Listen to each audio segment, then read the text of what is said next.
Honourable Chairperson, today is 25 May. It's Africa Day. It's an important date, an important day. I have a flagpole in front of my house, and I use that flagpole to raise different flags depending on different days and different things. So this morning, I raised the flag of the African Union, which I do every year.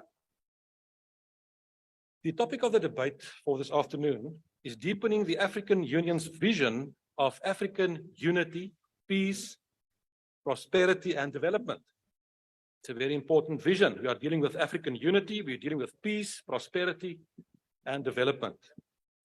The question, however, is, does the current South Africa have any constructive and positive role to play in the realization of this vision?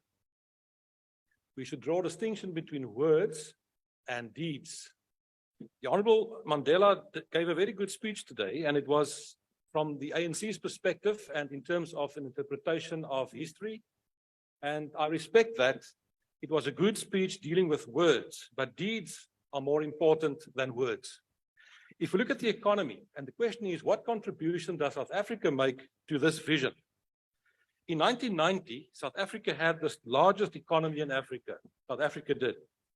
But now Egypt and Nigeria overtook us. We lost our position as the largest economy in Africa.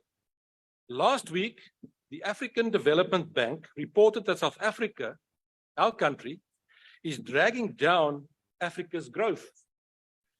Look at the figures. At this moment, 18 African countries, that's 1/3 of Africa's countries, will experience a growth rate above 5% in 2023. And it's expected to increase to 22 in 2024. That's 40% of African countries will have a growth rate above 5%. And South Africa, our growth rate is projected at a paltry 0.8% in 2023 and 2024. At this moment, as we speak, now, at this moment, our currency is in free fall. Don't know if you've noticed, the rand is at the moment at its weakest against the dollar. It was R1.79 just now. Why does this happen?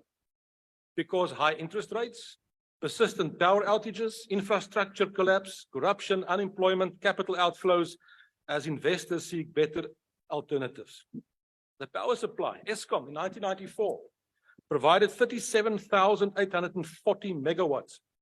At the moment, energy availability, not even 53%, with load shedding every day. In 1994, South Africa had the strongest military force in Africa. We've lost that as well. It's now Egypt and Algeria. And when it comes to infrastructure, the most developed infrastructure was in this country in 1994, and now we see a collapse. PRASA, let's give you some figures. In 2014, more than 550 million passenger journeys per year.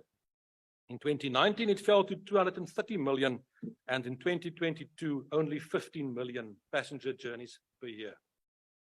All of this happened under the ANC government's term. All of this. Now, the tragedy is, it's good to be good with words, but deeds say much, much more. South Africa that you... There's a point of order. Can just take your seat, yes? Thanks, Honorable Chair.